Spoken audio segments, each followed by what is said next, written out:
안녕하세요. 사연 읽어주는 남녀입니다. 오늘도 와주셔서 감사드리며 오늘의 사연 시작하겠습니다. 안녕하세요. 저는 인생에 있어 크나큰 실패를 경험한 30대 후반 남자입니다. 여러분은 결혼을 뭐라고 생각하시나요? 저는 사랑하는 아내와 함께 가정을 꾸리고 같은 길을 걸어가는 것이 결혼이라고 믿었습니다. 하지만 예상치 못했던 변수는 제 아내와 저의 목적지가 너무나도 달랐던 거였어요. 지금부터 그 더러운 배신의 일대기를 말씀드리려 합니다. 아내와 저는 제가 33, 아내가 29이 되던 해 처음 만났습니다.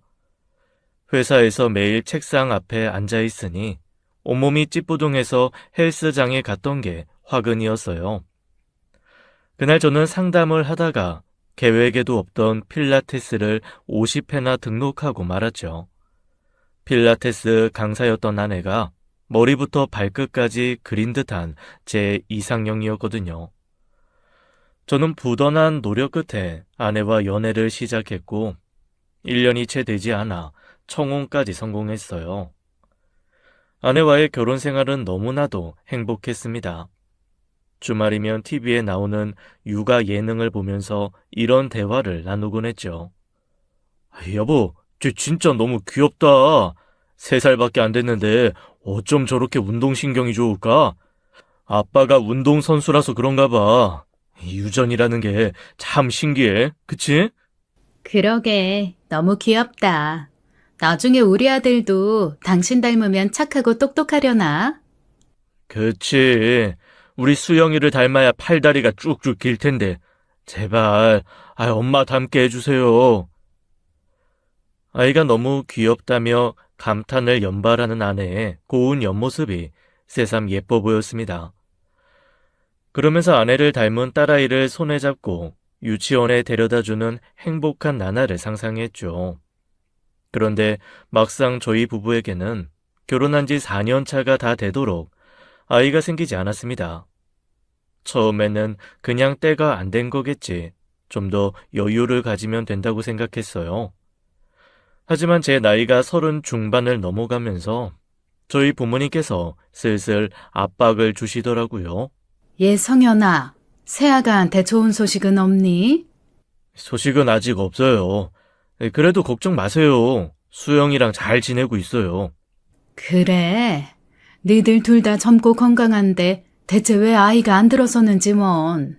엄마, 어련히 생길 때 되면 생기겠죠.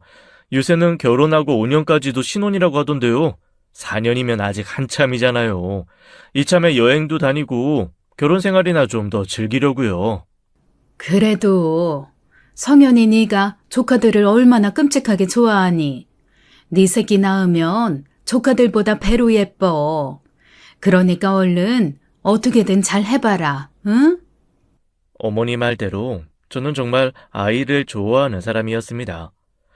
길을 가다가도 아이를 보면 눈을 못 떼고 자연스럽게 인사를 건네곤 했어요. 특히 핏줄로 이어진 조카들에게는 유난히 정이 많이 가서 예뻐했던 것도 사실입니다. 아내와의 관계는 전혀 문제가 없었지만 아무 소식이 없었고 불안해진 저는 아내에게 난임센터에 가보자고 제안했어요. 그런데 아내의 반응이 참 이상했습니다. 수영아, 우리 결혼한 지 벌써 4년 차잖아. 이번 주말에 우리 병원 한번 가볼까? 집에서 20분 거리에 엄청 유명한 난임센터가 있대. 뭐? 난임병원? 싫어. 나 안 가.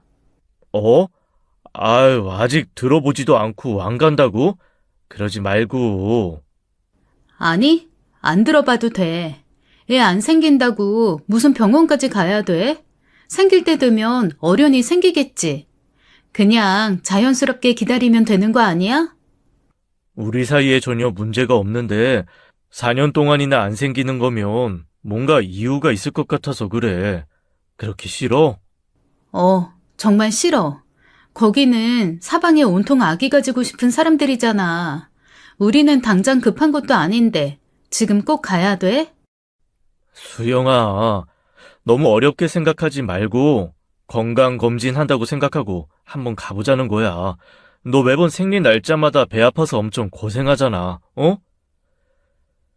아내가 이렇게까지 날카로운 반응을 보일 줄은 몰랐어요. 갑자기 무슨 버튼을 눌린 것처럼 신경질을 내더군요. 당황스럽고 섭섭했지만 아내를 설득해 결국 함께 난임센터에 가게 됐습니다. 생각해보면 병원에 도착한 순간부터 아내의 태도는 남달랐어요. 마지못해 따라온 듯한 표정에 팔짱을 끼고 주변을 잔뜩 경계하는 시기였죠. 대기석에 앉아 기다리는 환자들을 둘러보던 아내는 한숨을 쉬며 말했습니다. 아, 사람 왜 이렇게 많아. 대기번호가 벌써 200번이래. 이 황금 같은 주말에 여기 와야 돼? 아, 여보, 조금만 목소리 낮추자. 여기 병원이잖아. 그렇게 아내를 어르고 달래 검사를 간신히 마치고 일주일이 지나 검사 결과를 들으러 진료실에 들어갔어요. 두 분 다 건강하십니다. 김성현 씨는 정자수며 운동성이며 완전히 정상 범주예요. 최수영 씨도 난소도 나이보다 훨씬 좋은 편이고요. 생식 능력에는 전혀 문제가 없어요. 그럼 혹시 특별히 신경 써야 할 부분이 있을까요? 특별한 문제는 없지만 스트레스 줄이시고 술, 담배는 당분간 멀리 해보세요. 배란기에 맞춰서 시도해보는 게 중요합니다. 특정 날짜를 지정해 드릴 테니까 부부가 함께 노력해보세요. 의사는 달력을 보면서 메모지에 3달치 날짜를 적어 건네더군요. 저는 메모지를 소중하게 받아들었지만 옆에 있는 아내는 아무런 반응도 보이지 않았습니다. 그렇게 병원을 나서는 길에 아내의 손을 잡으며 분위기를 풀어보려 했지만 아내는 힘없이 손을 뺐어요. 입을 꼭 다물고 있는 아내를 보자 제가 너무 제 입장에서만 밀어붙였나 싶더라고요. 저는 잠깐 외출하는 척 나가서 아내가 좋아하는 달달한 딸기 케이크와 레드와인을 사왔습니다. 이게 다 뭐야? 와, 맛있겠다. 언제 이런 걸 다 사왔어? 수영이가 좋아하니까 사왔지. 오늘은 그냥 우리 둘이 조용히 좋은 시간 보내자. 와인 한두 잔이 들어가고 달달한 케이크도 몇 입 먹으니 아내의 표정이 조금씩 부드러워졌어요. 저는 기회를 놓치지 않고 조심스럽게 물었습니다. 여보, 기분 상했어? 오늘 계속 기분 안 좋아 보여. 무슨, 내가 맨날 화만 내는 사람이야? 그런 거 아니야. 그러지 말고 솔직히 말해봐. 병원에서 뭔가 마음에 걸렸어? 아니면 너무 갑작스러워서 그래? 자기도 나 닮은 아들 있으면 좋겠다며. 그냥 우리가 무슨 젖붙이는 돼지도 아니고 이런 식으로 날짜 맞춰야 한다는 게 솔직히 기분이 그렇게 좋진 않아서 그랬어. 미안.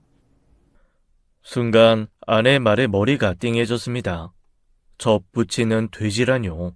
단어 선택에 충격을 받았지만 아내의 기분을 최대한 이해하려 했어요. 그렇게 생각했으면 미안해. 나도 당신 기분까지는 미처 생각 못했어. 우리 그냥 자연스럽게 둬보자. 부담 없이 흘러가듯이, 응? 아내는 와인잔을 만지작거리더니 마지못해 고개를 끄덕였습니다. 하지만 그 표정에는 여전히 뭔가 불편한 기색이 남아 있었어요. 그때 저는 아내의 날카로운 말투에만 신경 썼지 그것이 앞으로 펼쳐질 일들에 전조라는 것을 전혀 눈치채지 못하고 있었습니다. 저희 부부는 대학교 동창들과 함께하는 부부 모임에 자주 참석했습니다. 처음엔 가볍게 일상을 공유하고 주기적으로 캠핑을 다니는 즐거운 자리였죠. 하지만 30 중반이 되자 대화의 주제가 완전히 달라지더라고요. 언제부턴가 아이들이 함께하기 시작하면서 모임에서 오가는 대화는 온통 육아 이야기뿐이었습니다. 처음에는 그러려니 했지만 점점 모임이 낯설게 느껴졌어요.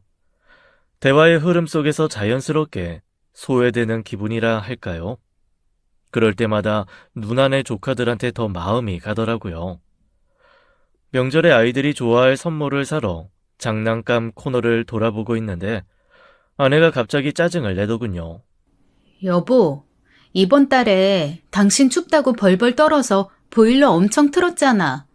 가스비도 꽤 나올 텐데 조카들 장난감을 10만 원 넘게 사야 돼? 왜? 이거 내 용돈 모아서 사는 거야. 혜준이랑 제이 오랜만에 보잖아. 이제 와서 하는 말인데 당신 이렇게 조카들한테 유난 떠는 거 진짜 마음에 안 들어. 우리 애도 아닌데 왜 이렇게까지 해줘? 돈이 썩어나? 그게 무슨 소리야. 조카들이잖아. 오랜만에 보는데 외삼촌이 이 정도도 못해줘? 아, 됐어. 피곤하니까 그만해. 당신은 소중한 조카들 줄 장이나 봐. 나는 운동이나 갔다 와야겠다. 집으로 돌아온 저는 심한 두통의 약을 찾았습니다. 현관에 있는 선반을 뒤지다가 허탕을 치고 아내가 종종 진통제를 꺼내 먹던 화장대 서랍을 열었죠. 그런데 낯선 약 상자가 눈에 띄었습니다. 반쯤 비어있는 약 포장지에는 작은 알약이 2알만 남아있더군요. 이게 무슨 약인가 싶어 상자를 뒤집은 순간 손끝이 얼어붙었어요. 아내의 약은 매일 같은 시간에 먹는 경구 피임약이었습니다. 지금까지 아이가 생기지 못한 게 난임 때문이 아니라 아내가 의도적으로 피임을 하고 있었던 겁니다. 저는 아내가 돌아오길 기다렸다가 현관문을 닫자마자 약상자를 내밀었어요. 화사한 하늘색 운동복 차림의 아내는 제 손을 보고 인상을 확 찌푸리더군요. 아, 당신 내 서랍장 뒤졌어? 왜 말도 없이 내 물건에 손을 대고 그래? 수영아, 그게 문제가 아니잖아. 이 약 뭐야? 왜 이게 2알밖에 안 남은 건데? 뭐긴 뭐야. 경구 피임약이잖아. 그걸 묻는 게 아니잖아. 이거 요새 먹은 거야? 대체 왜? 그래, 최근에도 먹었지. 아니, 사실 우리 결혼식 전날부터 계속 먹었어. 아, 오빠. 이왕 이렇게 된 거 솔직하게 말할게. 나 사실 애 낳고 싶지 않아. 아이를 낳고 싶지 않다고? 그래서 결혼하고 계속 피임약을 먹었다고? 상의도 없이? 그래, 다시 말해줘? 애 낳기 싫다고. 내가 왜 힘들게 가꾼 몸 망쳐가면서 애를 낳아야 돼? 애들은 시끄럽고 귀찮고 통제도 안 되고 인생 피곤해지는 거 딱 질색이야. 아내의 짜증 섞인 목소리를 듣자 그제야 모든 게 이해가 됐습니다. 부부 모임에서 친구의 아이가 옷에 음료수를 흘렸을 때 아내의 얼굴에 잠시 스쳤던 불쾌한 표정이 떠올랐어요. 그리고 난임센터에 가자는 말에 보였던 유난히 신경질적인 반응도 생각났죠. 제 아내는 아이를 원하지 않았습니다. 그동안 제가 잘못했던 건 아내의 그런 의사를 눈치 없이 몰랐던 것이었어요. 그럼 약을 먹기 전에, 아니, 처음에 나한테 말이라도 했어야지. 난임센터 검사 결과 기다리면서 혹시 내 문제인가 고민했던 나는 매일 밤 전전긍긍하는 거 보면서 재밌고 즐거웠어? 아, 진짜. 왜 이렇게 몰아가? 내가 무슨 당신 힘든 거 보면서 좋아하는 사이코패스야? 내가 처음부터 애 안 낳는다고 하면 당신이 나랑 결혼했겠어? 우리 둘이 그냥 행복하게 살다 보면 당신도 자연스럽게 애 생각이 점점 덜할 줄 알았다고. 정말 그 이유야? 그래서 몇 년 동안이나 나 몰래 피임약을 먹어왔다고? 그것도 애들 보면 너무 귀여워하는 척, 좋아하는 척 속이면서? 왜 그런 식으로 말해? 속인 게 아니라 어쩔 수 없었던 거잖아. 그럼 애들 보면서 아, 정말 시끄럽고 귀찮다. 다른 데 가자. 이렇게 말했어야 해? 어쩔 수 없었다고? 그럼 결혼도 어쩔 수 없이 한 거야? 나랑 미래를 만들어갈 생각은 한 번이라도 했냐? 당신 후회할 짓 하지 마. 지금 말 다 했어? 아니, 다 안 했어. 왜? 또 나랑 싸웠다고 성북동 처갓댁 가려고 그러지? 근데 가서 장인어른께 뭐라고 하게. 난임병원까지 가놓고 당신이 피임약 몰래 먹어서 다퉜다고 네 입으로 말할 수 있겠어? 그래, 그러자고. 이참에 우리 어머니한테도 다 사실대로 얘기하면 되겠네. 그건 아니지. 아니, 우리 둘 일인데 왜 어머님한테까지 얘기를 해? 됐어. 그만 얘기해. 아내의 눈을 보는 그 순간 저는 처음으로 이 결혼이 틀렸다는 생각이 들었어요. 우리는 같은 미래를 바라보지 않는 사람들이었습니다.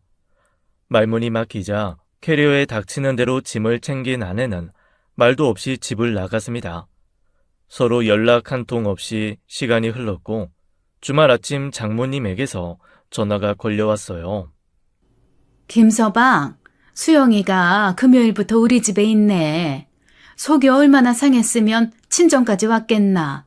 자네가 와서 풀어줘야 하지 않겠소? 장모님은 좋게 말하면 직설적이고 나쁘게 말하면 물색 없이 하고 싶은 말을 뱉는 성향이 있었어요. 늘 누구 사위는 뭘 해줬다더라, 누구는 공무원인데 이번에 4급으로 승진했다더라며 비교를 하곤 했죠. 아무리 잘 해드리려 노력해도 평범한 물류회사를 다니는 저는 그저 변변치 못한 사위일 뿐이었습니다. 장인 어른은 동네에서 철물점을 오래 운영하셨는데요. 그 시절 어르신들이 의례 그렇듯이 적당히 가부장적인 면모가 있는 분이었어요. 처가에 갈 생각을 하니 한숨이 나왔지만 꾹 참았습니다. 고작 이런 다툼으로 아내와 끝을 보기엔 이미 너무 멀리 왔다고 생각했거든요. 대화를 충분하게 나누지 않았던 제 잘못도 있었고 무엇보다 제 아내니 감당해야 한다고 생각했죠. 네, 장모님 죄송합니다. 제가 참았어야 했는데 조금 다투게 됐네요. 이런 모습 보여드려 면목이 없습니다. 지금 바로 수영이 데리러 가겠습니다. 데리러 오는 건 당연한 거 아닌가? 그건 그렇고 애가 요즘 입맛이 없는지 통밥을 안 먹어. 자네 오는 길에 꽃등심이나 좀 넉넉하게 사오게. 그리고 딸기도 좀 사오면 좋겠는데 수영이가 그쪽 터미널 앞에 식품관 과일 좋아하는 거 알지?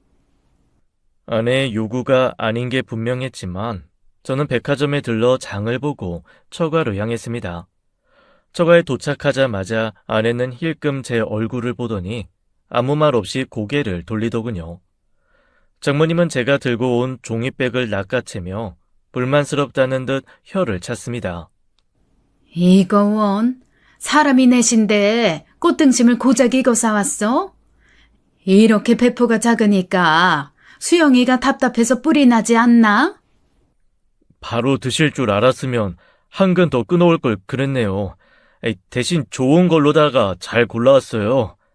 그래, 김서방 왔나? 얼른 반찬 놓고 고기 구울 준비해야지. 사위는 백년 손님이라는 말이 있던가요? 하지만 늘 그랬던 것처럼 여전히 저는 이 집에서 손님이 아닌 머슴이었습니다. 자리에 앉기도 전에 주방을 오가며 상추도 씻고 부산스럽게 상을 폈어요. 처가에 올 때마다 고기를 굽거나 힘을 쓰는 자빌 담당은 언제나 저였거든요. 제가 주방에 서서 땀을 뻘뻘 흘리며 고기를 굽고 있는 동안 모두가 자연스럽게 젓가락을 들더군요. 이 집에서 저를 유일하게 챙겨주는 아내와도 냉전 중이니 이럴 수밖에요. 그렇게 고기를 다 굽고 나서야 집게를 내려놓고 자리에 앉았습니다. 그때서야 장모님이 본론을 꺼내더라고요. 김서방, 수영이한테 왜 싸웠는지 대강 들었네. 우리 애가 왜 아이를 안 낳겠다고 하는지 아나? 저는 굳이 장모님의 말에 답하지 않았습니다. 그동안의 경험으로 보아 어차피 장모님이 알아서 쏘아 붙이실 게 뻔했으니까요. 왜 입 딱 붙이고 대답이 없어? 이게 다 자네가 월 1,000만 원이라도 꼬박꼬박 집에 갖다 주면 다툴 일이 하등 없는 일이야. 애 하나 키우려면 돈이 얼만데. 애를 낳아서 어떻게 키울 건데? 앞날이 불안하니까 딱 잘라서 안 낳겠다고 한 거지. 장모님, 제가 지금 월 1,000씩은 못 벌지만 수영이가 돈 걱정하게 만든 적 없습니다. 아이가 하나가 아니고 둘이라도 우리 식구 먹고 살 만큼은 번히 걱정하지 마세요. 아유, 말귀를 못 알아들으니 참 답답하네. 미래가 확실히 보장돼야 애를 낳을 거 아닌가. 지금 자네 월급으로는 당장 살 수는 있겠지. 근데 나중에 교육비나 집 문제는 어떡할 건데? 요즘 날고 기는 대기업 퇴직이 고작 40대라던데 회사에서 잘리면 그때도 먹고 살 만큼은 번다고 뻐기고 있을 거야? 그러니까 지금 제 수입이 적어서 아내가 아이를 안 낳겠다고 한 거란 말씀이세요? 그렇다기보단 수영이가 생각이 깊은 애라는 거지. 자네랑 결혼할 때부터 내가 걱정이 많았어. 애가 외모도 빠지는 데가 없고 몸매도 좋고 어디 가도 돋보이는 앤데. 엄마, 그만해. 이제 와서 무슨 말을 하는 거야. 있어 봐라. 이참에 할 말 좀 하게. 내 매번 말하는 것처럼 자네보다야 훨씬 나은 사위 드릴 기대가 있던 것도 사실이야. 변호사, 의사, 회계사, 그럴싸한 직업 가진 남자들이 줄을 서서 데려가겠다고 했을 거라고. 막말로 자네가 인물이 연예인처럼 잘난 것도 아니고 그렇다고 잘난 직업이 있는 것도 아니잖나. 예쁜 마누라 들였으면 금이야 오기야 모시지 못할 망정 이렇게 집으로 오게 만들어? 말도 안 되는 소리에 헛웃음이 나왔습니다. 물론 제가 일명 사자 들어간 전문직만큼 월 1,000만 원 넘게 턱턱 버는 건 아니었어요. 그래도 나름 괜찮은 규모의 회사에 7년 넘게 잘 다니고 있었습니다. 아내는 제 수입으로 괜찮다 싶었는지 결혼하고 나서는 주말에만 강사 일을 쉬엄쉬엄 하고 있었거든요. 장모의 말을 듣고 이제야 확실해졌습니다. 이 집에서 저는 사위가 아니라 돈을 벌어오는 수단이었던 거예요. 왜 대답이 없어? 귀한 딸 데려가서 애 낳을 환경 조성을 안 해주니까 지금 이러는 거 아니야. 내 말이 어디 틀린 구석이 있냐는 말이야. 그럼 장모님, 처형댁은 어쩌죠? 뭐야? 여기서 갑자기 미영이네는 왜 끌어들여? 갑자기는요. 장모님께서 산후조리원비며 어린이집 보내라고 처형댁에는 몇백씩 턱턱 보내주셨잖아요. 저희랑 똑같이 형님 혼자 외버리고요. 그런데 지금 둘째 준비하고 있다면서요. 장모님이 이렇게 생각하시는 줄은 꿈에도 모를 것 아니에요. 제가 형님이랑도 막역한 사이니 장모님 말씀 그대로 전달드리면 될까요? 아이고, 수영이 아버지 이것 봐요. 남의 딸 데리고 가서 홀대한 것도 모자라서 장모한테 눈을 이렇게 부라리는데 당신은 왜 꿀먹은 벙어리처럼 가만히 쳐다보고만 있어요? 어? 됐어, 엄마. 뭐하러 저 인간이랑 입씨름을 해. 지 잘난 맛에 살아서 따박따박 말대꾸만 하잖아. 당신 뭐라고? 나한테 지금 저 인간이라고 한 거야? 아내는 이미 저를 가족이 아니라 남처럼 대하고 있더군요. 하지만 똑같이 감정적으로 대응할 이유가 없었습니다. 저는 판을 확실히 엎을 마지막 카드를 가지고 있었거든요. 네, 알겠습니다. 생각해보니 이게 다 제가 모자라서 생긴 일이었네요. 생각해보니 빠듯한 살림에 제가 너무 준비도 없이 몰아붙였던 것 같기도 하고요. 자중하는 의미로 25일마다 넣어드렸던 용돈도 이번 달까지만 드릴게요. 자네, 그게 무슨 소리야? 용돈이 갑자기 왜 튀어나오냔 말이야. 말씀대로 제가 능력이 부족한 사위라서요. 매달 70만 원씩 드리는 것도 솔직히 부담이었는데 효도한다는 마음으로 모셨거든요. 장모님 말씀 들어보니 그 돈으로 차라리 영어 학원이나 다녀서 승진에 보태는 게 나을 것 같아요. 그래야 연봉이 조금이라도 오르죠. 아니, 김서방. 돈 가지고 나 협박하는 거야? 흔쾌히 준다고 해놓고 이제 와서 줬다 뺏는 게 세상 천지에 무슨 법이야? 이 도망난 옆인 내가 입 안 다물어. 저놈의 혀를 또 함부로 돌려서 따박따박 들어오는 용돈까지 끊기게 생겼네. 자네 잠깐 찬물이라도 좀 마시고 진정 좀 해보게. 방금은 내가 너무 흥분해서 그런 거야. 우리 사이에 돈 가지고 그렇게 야박하게 구는 건 아니지 않나? 그래, 사람이 살다 보면 이런 일 저런 일 있는 거지. 그렇다고 갑자기 이렇게 못 자르듯이 끊는 건 좀 심하지 않겠어? 저희 결혼한 지 이제 4년입니다. 4년을 한결같이 이렇게 대하시는데 저도 많이 참았어요. 용돈 이번 달까지만 보내드리는 거 물을 생각 없습니다. 수영이는 당분간 여기 있는 게 좋겠네요. 감정 좀 추스르면 집으로 보내주세요. 장모님은 당황한 얼굴로 저를 붙잡으려 했지만 저는 한치의 망설임도 없이 현관문을 열었습니다.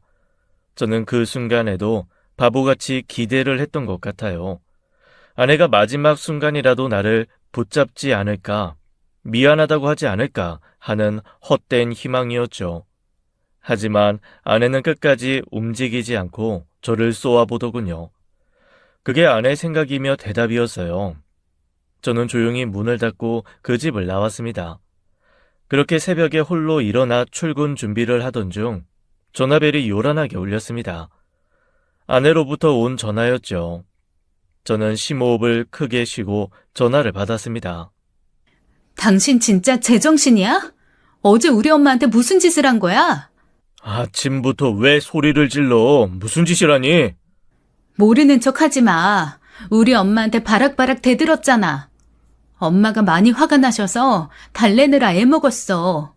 나도 너무 황당해서 어제 한숨도 못 잤고. 그래?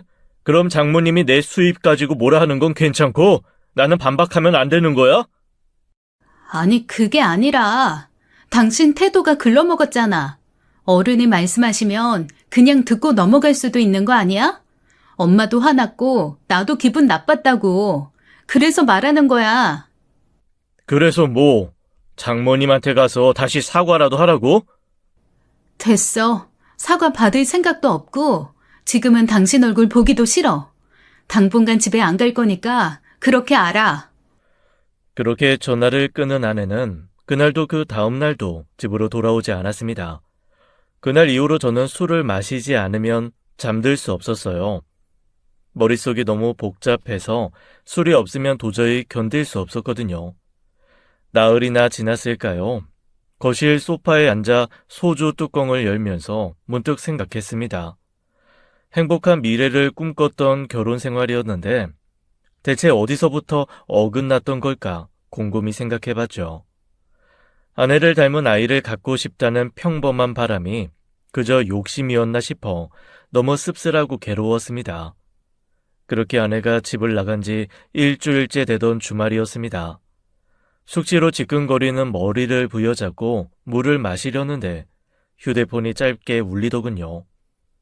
화면을 확인하니 단 한 줄의 문자가 떠 있었습니다. 우리 그만하자.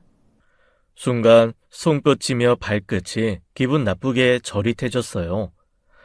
눈앞에서 글자가 둥둥 떠다니는 것 같고 속이 메스꺼워서 손으로 벽을 짚어야 했어요. 몇 초간 화면만 바라보다가 결국 전화를 걸었습니다. 너 이게 무슨 뜻이야? 그만하자니 뭘 그만해? 말 그대로야. 이쯤에서 이혼하고 갈라서자는 거야. 아내의 목소리는 담담했습니다. 울먹이지도 않았고 화난 기색도 없었어요. 마치 오래전부터 준비한 말을 이제야 꺼내는 사람 같았습니다. 아무리 그래도 이혼이 이렇게 쉬워? 수영아, 우리 지금처럼 떨어져서 시간 가지면서 천천히 노력해보자. 그러다가 둘 다 마음의 준비가 되고 생각 정리가 되면 차분하게 대화해보면 되잖아. 노력? 이게 노력해서 될 일이야? 당신도 알잖아. 당신은 애를 원하고 나는 절대 낳고 싶지 않아. 노력이고 자시고 간에 방향이 완전히 다르잖아. 그럼 끝이 뻔하지 않아? 당신, 설마 처음부터 이렇게 생각하고 있었어? 솔직히 말할까? 처음엔 그냥 당신이 나한테 안절부절 못하는 게 좋았어. 근데 매번 나 없이 못 살 것처럼 애정을 표현하는데 점점 답답해지더라. 그놈의 가족, 그놈의 애. 지겨워서 더 이상 못 들어주겠더라고.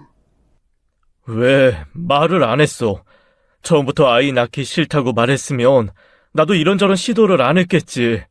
왜 이 지경까지 일을 끌고 온 거야? 왜 이렇게 나를 나쁜 놈으로 만들어? 아니, 나도 처음엔 내 생각이 바뀔 수 있을 거라고 생각했어. 그런데 절대 아니더라. 그럼 그냥 네 생각을 솔직히 말하면 되잖아. 내 말은 그동안 나를 그렇게 속여가면서 피임약까지 몰래 먹을 필요가 있었냐는 거야. 그거라도 안 먹으면 애가 안 생기고 백이겠어? 당신 애 갖자고 계속 나 설득하려고 했잖아. 안 그러면 우리 결혼이 무슨 의미냐고. 부부로서 자연스러운 거라고. 적어도 나한테 터놓고 얘기했어야지. 같이 방법을 찾아볼 생각은 안 해봤어? 우리 가족이잖아. 네 눈엔 내가 이렇게까지 형편없는 놈이었어? 당신은 그게 해결할 문제라고 생각하겠지. 근데 나한테는 선택조차 없었어. 그냥 견디는 거였어. 아내의 짧고 단호한 말에 순간 가슴이 턱 막혔어요. 제가 지키려고 했던 가정이 아내에게는 그저 견뎌야 하는 시간이었던 겁니다. 우리는 그렇게 가정 법원에 이혼 신청을 했습니다. 법원은 1개월의 조정 기간을 주었지만 이렇게 된 이상 더 조정할 것도 없었습니다. 가정법원에서 조정 기간을 통보받고 돌아온 날, 집안은 예상보다 훨씬 더 적막했습니다. 누군가가 떠났다는 사실이 피부로 와닿기 시작한 거죠. 밤마다 덩그러니 헝한 침대에 혼자 앉아서 밥을 우겨 넣는 식탁의 적막함, 무심코 두 사람 몫의 수저를 챙기려다 멈추는 순간들까지요. 그렇게 조용한 나날이 이어지던 어느 날이었습니다. 옷장을 정리하다가 무심코 집어든 작은 쇼핑백이 눈에 들어왔습니다. 쇼핑백 안에 있는 작은 상자를 열어보는 순간 시원한 겨울바람 같은 향이 코끝을 스쳤죠. 몇 달 전이었을까요? 아내와 함께 백화점에서 시향했던 고급 남성 향수였습니다. 이거 향 진짜 좋다. 완전 내 취향인데? 내 남자한테 이런 향기 났으면 좋겠다. 그래? 아이, 그렇게 좋아? 그럼 이참에 하나 사서 뿌리고 다닐까? 근데 너무 비싸. 소모품인데 30만 원 넘는 건 좀 그렇지 않아? 그냥 나중에 사야겠다. 그날 아내가 망설이다가 결국 돌아섰던 모습이 선명하게 떠올랐습니다. 옷장에 숨겨놓은 걸 보니 아마도 결혼기념일 선물로 몰래 준비해 두었던 거겠죠. 향이라는 건 어찌나 빠르게 기억을 끄집어내던지요. 상자를 손끝으로 매만지자 연애 시절 아내의 모습이 떠올랐습니다. 당시 아내는 사랑스럽고 따뜻하고 누구보다도 예뻤거든요. 그때였습니다.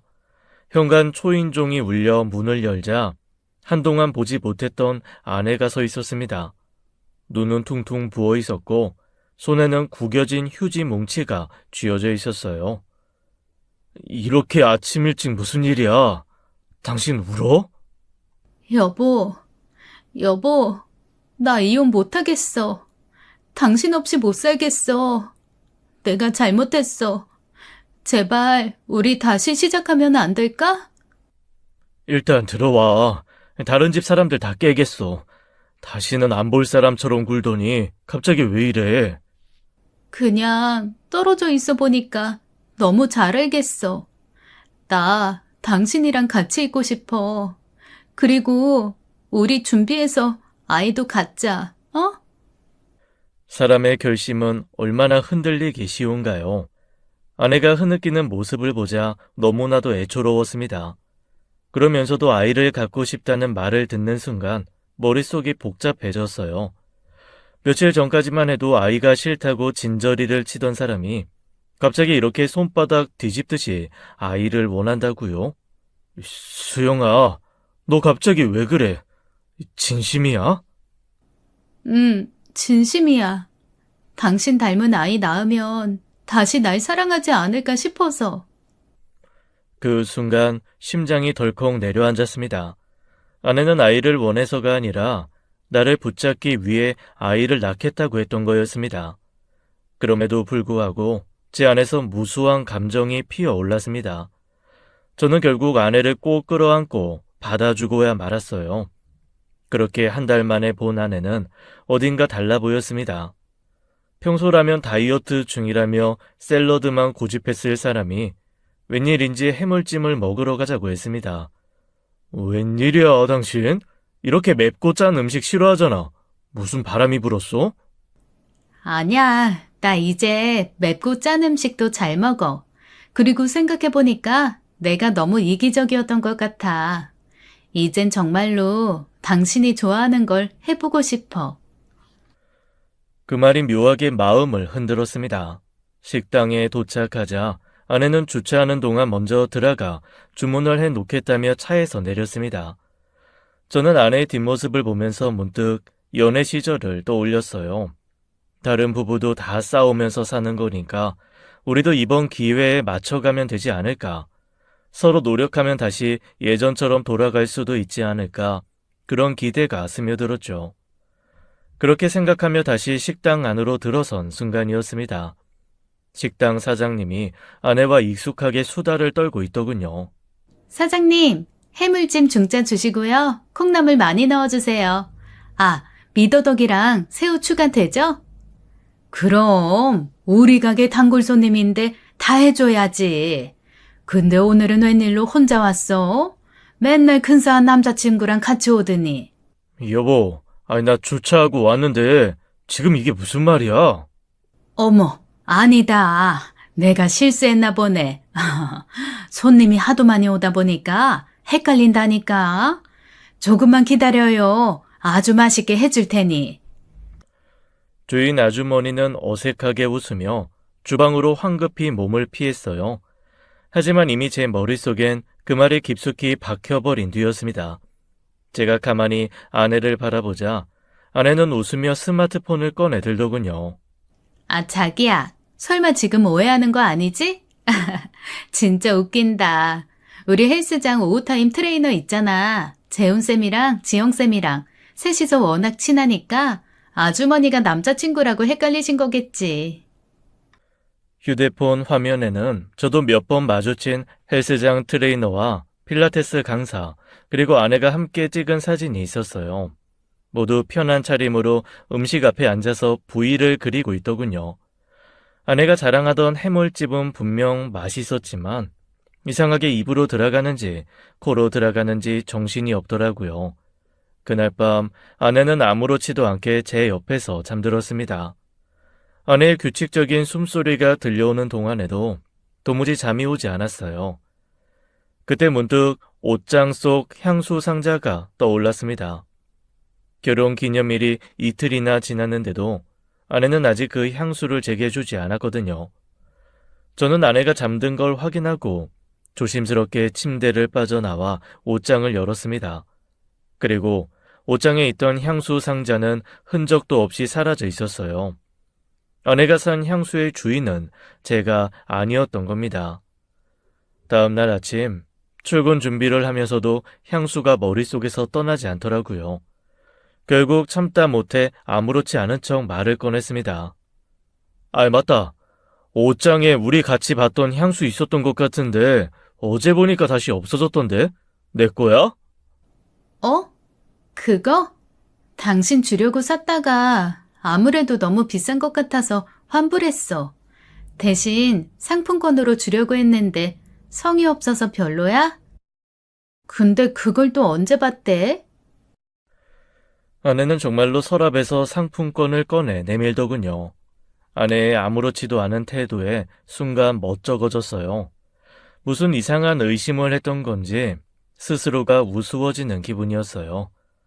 아이, 그냥 정리하다가 봤어. 옷장에서 옷 꺼내다가 갑자기 생각나서. 그렇게 그 일은 해프닝으로 넘어가는 것 같았습니다. 제 앞길에 펼쳐진 고통스러운 가시밭길을 그때는 까맣게 모르고 있었죠. 그렇게 아내와 다시 함께 하기로 결정한 뒤 저는 정말 최선을 다해보려 했습니다. 한번 무너졌던 관계를 다시 쌓아 올리는 게 쉬운 일은 아니었지만 노력하면 예전만큼은 아니더라도 다시 평온해질 수 있을 거라 믿었거든요. 아내도 안 하던 안마를 해주는가 하면 제가 좋아하는 음식을 차려놓고 기다리곤 했어요. 그날 밤 저녁을 먹고 TV를 보던 제 옆으로 아내가 다가왔습니다. 조용히 옆에 앉더니 갑자기 제 어깨를 쓸어내리면서 속삭이더군요. 여보, 이제 우리 진짜 다시 시작하는 거지? 순간 이상한 기분이 들었습니다. 아내가 이렇게까지 적극적인 사람이었나? 기억을 더듬어 봤지만 그런 적은 단 한 번도 없었습니다. 저는 피곤한 척 웃으며 아내의 손을 천천히 밀어냈습니다. 그 순간 아내의 표정이 단번에 굳어지더군요. 당신 지금 나 밀어낸 거야? 그런 거 아니고, 오늘은 정말 피곤해서 그래. 우리 너무 조급하게 생각하지 말자. 아직 감정 정리할 시간도 필요하잖아. 그날 이후 아내는 여러 번 부부 관계를 시도했습니다. 자연스럽게 손을 잡고 스킨십을 하고 밤이면 언제나 먼저 다가와서 은근히 졸라대더군요. 하지만 저는 계속해서 아내의 손길을 피했어요. 사실 몸이 피곤한 건 문제가 아니었습니다. 아내가 다가올 때마다 말로 설명할 수 없는 묘한 거부감이 들었거든요. 그렇게 몇 번을 노골적으로 피하자 아내는 짜증이 난 듯 한숨을 내쉬었습니다. 그러더니 날카로운 목소리로 쏘아붙이더군요. 당신 지금 장난해? 처음부터 아기 갖자고 한 건 당신이었잖아. 이제 나도 마음 정리해서 다시 시작하려고 하는데 왜 갑자기 이러는데? 나 지금 여자로서 너무 자존심 상해. 아니, 그런 게 아니야, 수영아. 그게 아니고. 됐어. 당신 마음 알겠으니까 나 잠깐 나가서 머리 좀 식히고 올게. 화가 난 아내에게 변명이라도 황급히 하려 했지만 도무지 이 찜찜한 마음을 설명할 수가 없었습니다. 이상하게도 마음속에서 아니라는 신호가 계속 울리는 것 같았거든요. 제가 말끝을 흐리자 아내는 기분이 상해서 방문을 세게 닫고 나가버렸어요. 그날 이후 아내의 행동이 점점 변하기 시작했습니다. 말투도 태도도 행동도 무언가에 쫓기는 것처럼 이상하게 급해 보였죠. 같은 꿈을 반복해서 꾸기 시작한 것도 그 즈음이었어요. 꿈의 시작은 항상 같은 장소였는데요. 어두운 카펫이 깔린 긴 복도에 천장에 걸린 커다란 샹들리에까지 익숙한 결혼식장이었습니다. 신랑 신부 행진! 하객 여러분, 두 사람의 새로운 시작을 박수로 맞이해 주시기 바랍니다. 자, 박수! 사회자의 외침이 들리자 신랑과 신부가 손을 맞잡고 천천히 걸어 나왔습니다. 버진 로드를 걷는 두 사람은 지금보다 훨씬 앳된 얼굴을 한 저와 아내였어요. 저는 꿈속에서 마치 남처럼 결혼식을 지켜보면서 멍하니 앉아 있었죠. 그때 누군가 어깨를 툭툭 건드려서 뒤를 돌아보면 전 항상 깜짝 놀라 입을 틀어 막았습니다. 단정한 회색 정장을 입고 두 손을 가지런히 모은 아버지께서 제 옆에 서 계시는 겁니다. 하지만 그건 절대로 있을 수 없는 일이었어요. 아버지는 제가 중학교 3학년이었던 어느 날 갑작스럽게 세상을 떠나셨거든요. 아버지는 천천히 고개를 저으며 나지막히 말했습니다. 성현아, 안 된다. 안 된다. 자상하기만 하셨던 아버지의 무섭도록 단호한 표정에 심장이 떨어지는 것 같았어요. 하지만 아버지의 소매 자락을 붙들고 아무리 애원을 해도 아버지는 아무 대답이 없으셨습니다. 아유, 아버지, 제발 말씀해 주세요. 대체 뭐가 안 된다고 하시는 거예요? 아버지. 그렇게 아버지의 대답을 채 듣지 못하고 꿈에서 번쩍 깨어나는 날이 반복됐습니다. 꿈을 꾼 날에는 도저히 잠이 오지 않아 조용히 소파에 가서 잠을 청했죠. 당시에는 그냥 이혼 문제로 스트레스를 받아 악몽을 꾼 거라고 생각했습니다. 둘의 사이가 더 나아지면 꿈도 안 꾸고 편히 잘 수 있지 않을까 싶기도 했고요. 저는 그렇게 강박적으로 아내와의 데이트에 신경을 쓰기 시작했습니다. 처음 밥을 먹었던 식당이며 기념일에 갔었던 근사한 레스토랑을 하나씩 되짚으며 방문하고 있었죠. 옛날처럼 마주보고 웃으며 아무 걱정 없이 즐거운 시간을 보낼 수 있지 않을까 하는 바람이었어요. 와, 여기는 진짜 그대로다. 100일 때 왔었나? 오랜만이네. 우리 여기 처음 왔을 때 기억나? 스테이크가 진짜 맛있었잖아. 그날 당신이 너무 예뻐서 손까지 덜덜 떨면서 먹었는데 몰랐지? 그렇게 아내가 좋아하던 와인을 주문하고 하나둘 옛날 추억을 꺼내니 기분이 좋아지더군요. 근데 아내는 대답을 하면서도 손에 쥔 휴대폰을 계속 힐끔거리고 있더라고요. 누구길래 계속 핸드폰만 봐. 음식 다 식겠다. 얼른 먹어. 아니, 내가 가르치는 회원님인데 자기가 못 온다고 수업 빼먹어 놓고 자꾸 환불해달라잖아. 나 잠깐만 전화 좀 받고 올게. 아주 단판을 지어야겠어. 그리고는 식당 밖으로 뛰듯이 달려나가 전화를 받더군요. 한 손으로 이마를 짚고 작게 한숨을 내쉬는 아내의 모습이 눈에 들어왔습니다. 대체 무슨 전화길래 저러나 하는 의심이 고개를 들었지만 안 하려고 노력했어요. 아내가 정말 변하려고 노력하는 거라고 너무 예민하게 굴지 말자고 생각했죠. 하지만 그날 이후로 아내의 휴대폰은 이상할 정도로 자주 울렸습니다.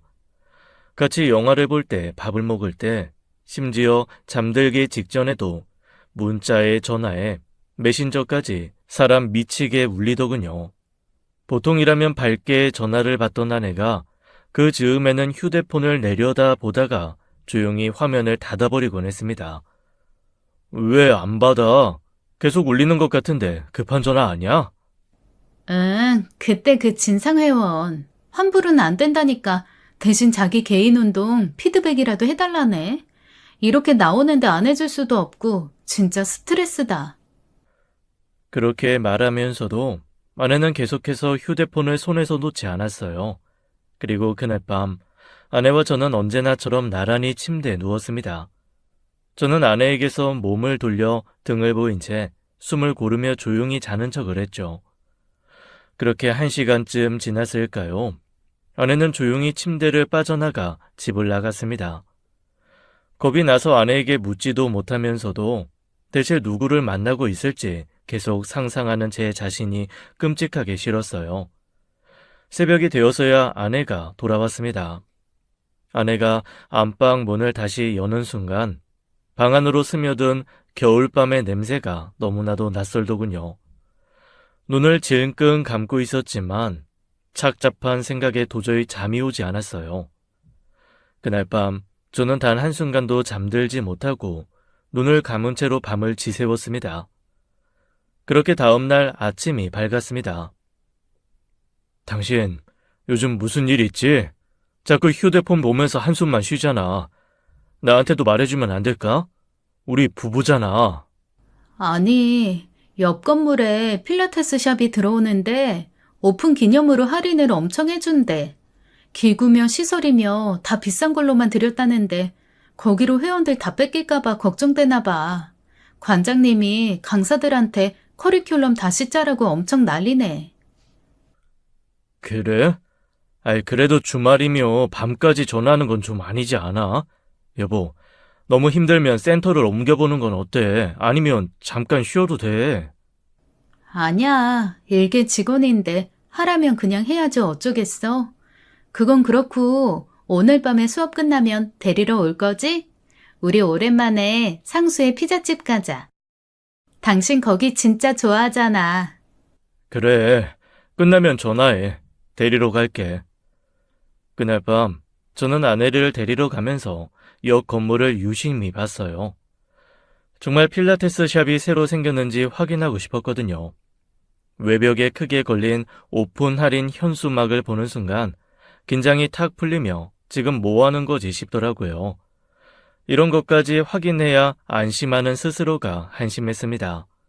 지금 생각하면 정말 바보 같았지만 그때는 괜한 의심으로 관계를 망치고 싶지 않았던 것 같아요. 이미 한번 무너졌던 관계였으니까요. 가정을 지키고 싶기도 했고 아내를 믿기로 했으니 더 이상 쓸데없는 의심은 하지 않기로 스스로 다짐하기도 했고요. 그런데 그 결심이 흔들리는 데는 그리 오래 걸리지 않았습니다. 며칠 뒤 거실에서 예능 프로그램을 보고 있는데 아내의 휴대폰이 요란하게 울렸습니다.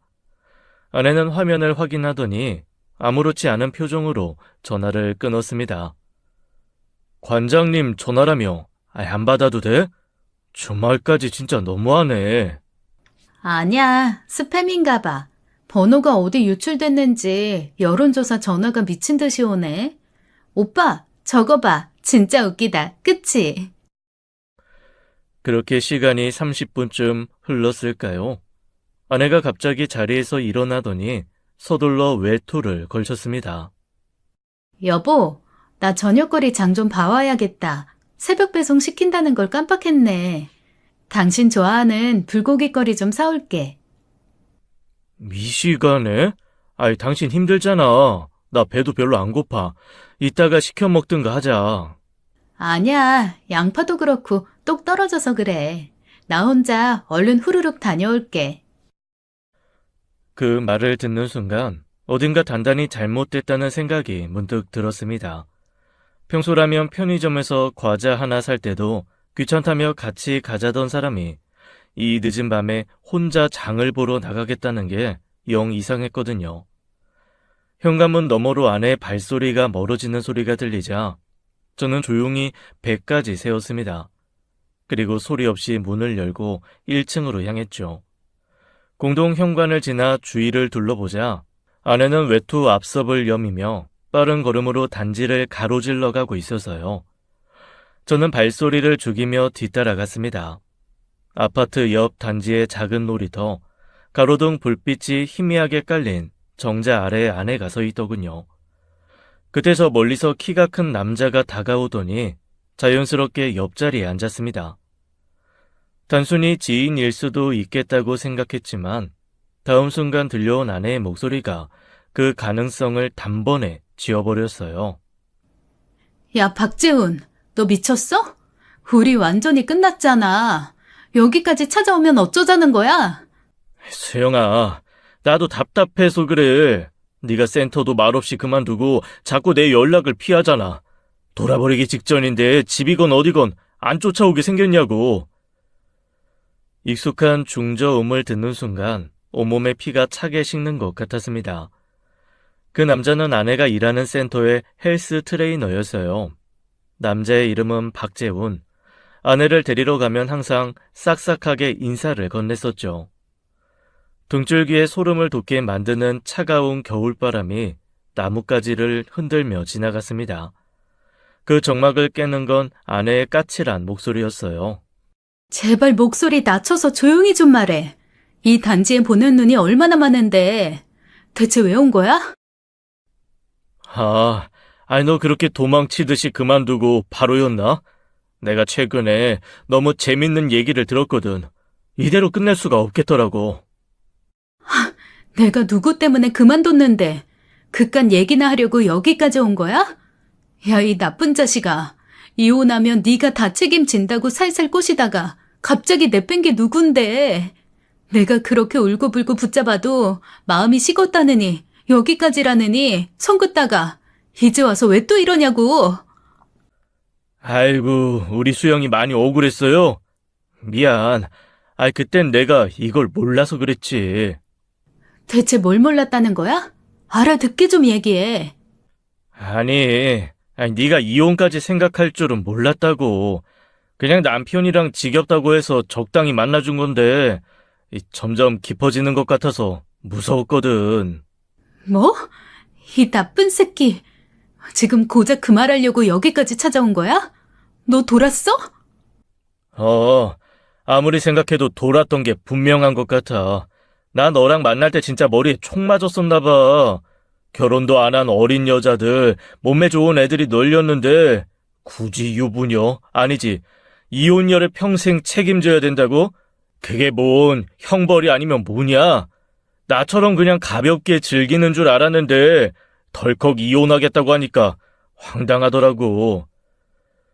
멀리서도 아내의 얼굴이 굳는 것이 느껴졌습니다. 악마 같은 상간남은 그런 아내의 반응이 우습다는 듯 비웃더군요. 이걸 몰랐다는 게 아니고 진짜 대박은 이거지. 너 임신했다며? 2달 좀 안 됐다고 하던데. 뭐? 무슨 개소리야. 누가 임신을 해? 내가? 네, 네가요. 산부인과에도 들락거리고 수업하다가 입덧 때문에 몇 번을 토했다던데 와, 너 진짜 무섭다. 그래서 그렇게 갑자기 그만둔 거구나. 누가 그래? 내가 임신했다는 증거 있어? 너 이거 지금 모욕죄야. 알아? 수영아, 네 회원이 내 회원이기도 한 거 몰라? 숨기고 싶었으면 끝까지 꽁꽁 숨겼어야지. 그리고 이건 소문이 너무 금방 나더라고. 근데 그 애 아빠, 나 맞지? 닥쳐. 애 아빠 내 남편이야. 개소리 하지 마. 야, 진짜 구라치지 마. 네 남편 새끼가 요새 계속 슬슬 빼서 최근에 잔 적도 없다고 징징거렸잖아. 근데 그럼 오늘이라도 급하게 자야 하지 않겠냐? 애는 점점 커가는데 무슨 8개월 만에 갑자기 나왔다고 우기게? 정 안 되겠으면 남자 유혹하는 페로몬 향수라도 뿌리고 남편한테 들이대보든가. 진짜 역겨운 소리만 한다. 잠시나마 너 같은 인간 쓰레기를 좋아했던 내가 병신이지. 야, 박재훈. 네가 진짜 사람이야? 이 쓰레기 새끼야. 와, 이제 나한테 도덕적 잣대 들이대는 거야? 남편 속이고 다른 남자애를 떠넘기겠다는 년이? 와, 이거 현대폰 뻐꾸기 아니냐? 탕란이라고 하나? 내씨 받아서 애 먼 사람이 키우는 거 아니야. 네 남편도 진짜 불쌍하다. 아내는 아무 말도 없었습니다. 어깨가 들썩이는 걸 보니 울고 있는 것 같더군요. 그 순간 혈관 속 피가 끓어오르는 느낌이었습니다. 아내가 그렇게 집착하듯 부부관계를 시도했던 이유를 이제야 이해했어요. 뱃속의 아이를 제 아이로 둔갑시키려는 거였죠. 근데 말이야, 수영아. 나는 진짜 신경 안 쓰려고 했거든? 근데 생각해보니까 좀 억울해서 찾아온 거야. 미친 새끼. 뭐가 억울하다는 거야? 에이, 임산부가 그렇게 입이 험해서 쓰나? 애가 다 듣는데. 아니, 그 애가 진짜 내 자식이면 나도 내 몫을 좀 챙겨야지 않나 싶어서. 현금으로 5천만 원 줘. 그럼 입 싹 닫고 아무한테도 아무 말 안 할게. 야, 오천이 무슨 누구 집 개 이름이야? 너 미쳤어? 못 주겠으면 내가 직접 네 남편 회사 찾아가서 얘기할까? 남편한테 알려주는 김에 센터 회원들한테도 말하면 재밌겠다. 그치? 강사라는 년이 얼마나 더럽게 놀았는지, 왜 인사도 안 하고 그만뒀는지 회원님들도 아셔야지. 아무리 그래도 5천은 안 돼. 내가 다시 연락할 테니까 다시 얘기해. 그 대신 한 번만 더 나랑 내 남편 앞에 나타나면 가만 안 둬? 간만에 웃기네. 누가 누굴 가만 안 둔대. 수영아, 정신 차려. 이제 와서 무슨 가족놀이야, 역겹게. 지금 누가 갑이고 누가 을인지 모르겠어? 임신하면 좀 멍청해지나? 그 순간 저는 더 이상 참지 못하고 상간녀 놈들 앞으로 걸어나갔습니다. 아내와 상간남은 무슨 귀신이라도 본 것처럼 그 자리에서 얼어붙더군요. 그 눈빛을 보니 저도 모르게 헛웃음이 새어나왔습니다. 뭘 그렇게 놀라? 일 벌일 땐 당당하더니 수습하려니까 겁부터 나나 보지? 여보, 당신이 어떻게... 그러나 변명을 들을 필요도 들을 여유도 없었습니다. 남자에게서 풍겨나오는 익숙한 향기에 제 몸이 먼저 반응했거든요. 아내가 좋아하던 향수 냄새, 비싸서 망설이던 그 시원한 향이 그 남자에게서 나고 있었어요. 저는 거침없이 상간남의 멱살을 틀어쥐고 있는 힘껏 주먹을 날렸습니다. 기습적인 주먹질에 상간남은 형편없이 휘청거렸어요. 이야, 형님, 성격 좋고 비리비리한 줄 알았는데 생각보다 잘 치네요. 상간남의 말이 끝나기도 전에 저는 다시 주먹을 날렸습니다. 이번엔 그대로 바닥에 나뒹굴더군요. 더러운 놈들아, 어떻게 붙어 먹으면서 애까지 가져? 최수영, 그렇게 네 몸이며 커리어 지키겠다고 피임약까지 꼬박꼬박 먹더니 나한테 이런 꼴 보여주려고 그랬나 보네. 기가 찬다. 여보, 아니야. 오해하지 마. 당신이 생각하는 그런 거 아니야. 내 말 좀 들어봐, 어? 제 어깨에 아내의 손길이 닿는 순간 저도 모르게 반사적으로 아내의 뺨을 올려붙였어요. 아내는 얼굴을 감싸쥐고 눈을 크게 뜬 채 저를 바라봤습니다. 눈물 자국이 번진 얼굴이 처참해 보였지만 거짓말처럼 아무런 감흥도 없었어요. 동정도 연민도 미련도 그 아무것도 남아있지 않았습니다. 이미 아내라는 여자에게 정남이가 다 떨어진 상태였으니까요. 넌 뭐야? 대체 무슨 생각이었어? 동대문에서 옷 택갈이 하는 것처럼 애 아빠를 갈아 끼우려고 한 거야? 택갈이라니. 여보, 그런 말 하지 마. 제발. 재수영, 내가 지금까지 너한테 큰 소리 한 번이라도 낸 적 있어? 갖고 싶은 거, 하고 싶은 거 하나라도 더 해주려고 아둥바둥 살았어. 남편으로서 그게 맞다고 생각했으니까.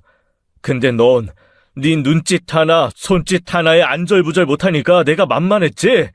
애만 보면 실실대고 좋아하니까 마음 다시 돌리려면 애라도 가져야겠구나 싶었어? 아니야. 그런 거 아니야.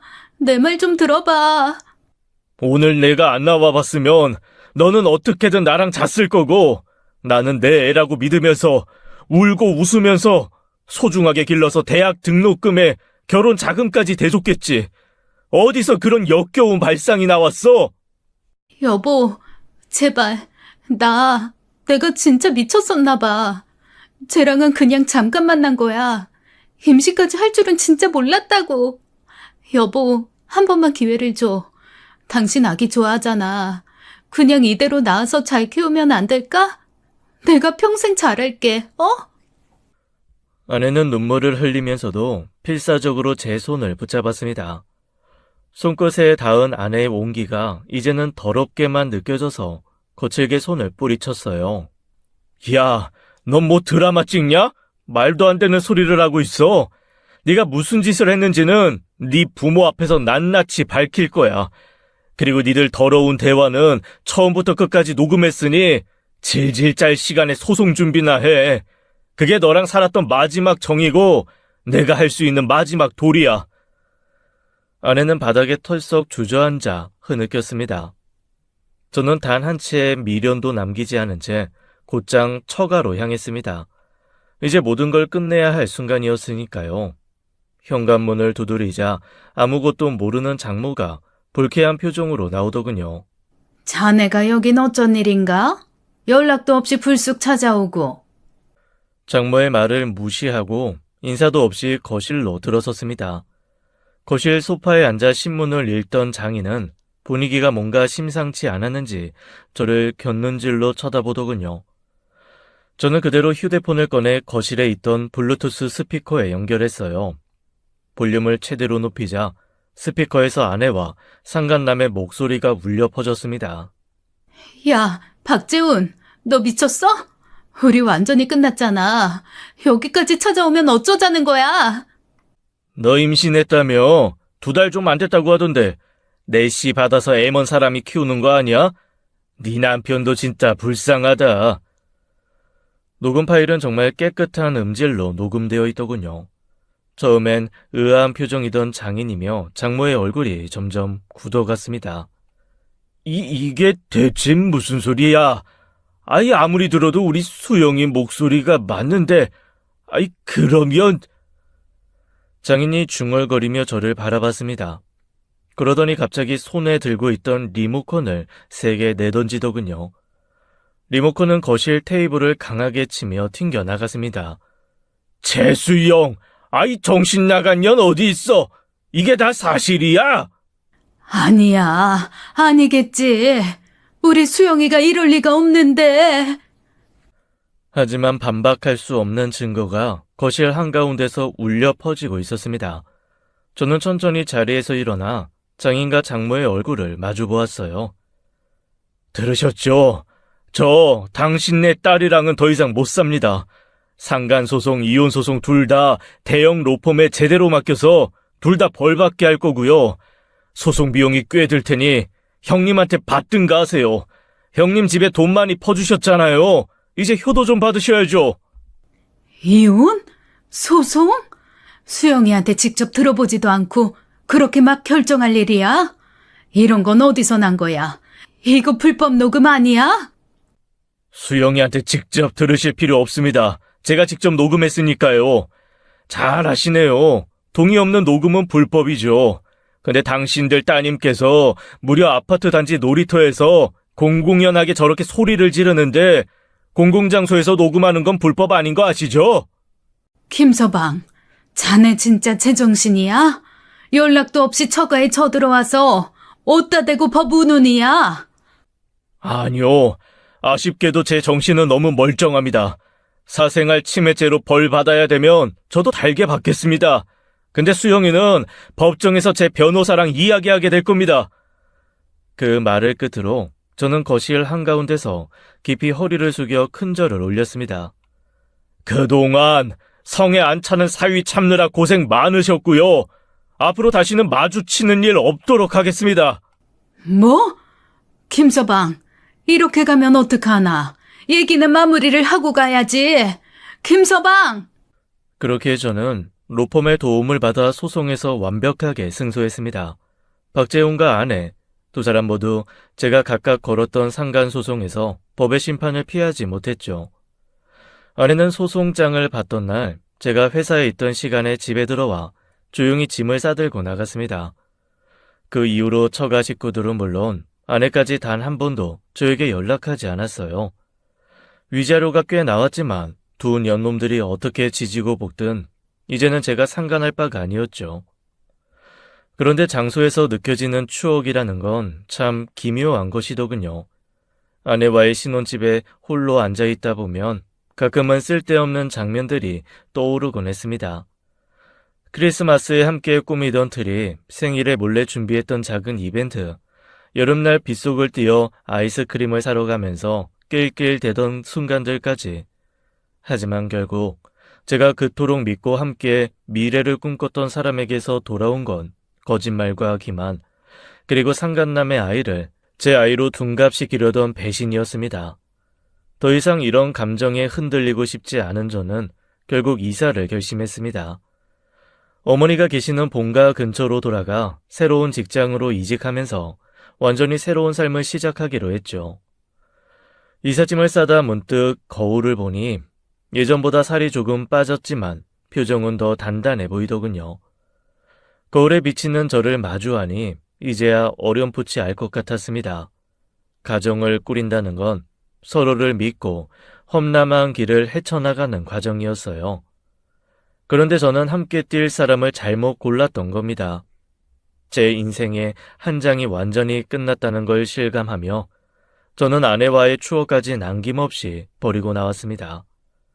저는 아직 너무 젊고 제 인생이라는 길에 필요한 건 2인 삼각이 아닌 혼자 하는 달리기니까요. 이제는 정말 행복해질 겁니다. 지금까지 사연 읽어주는 남녀였습니다. 끝까지 함께 해주신 여러분 감사드리며 저희는 다음 사연으로 돌아올게요. 감사합니다.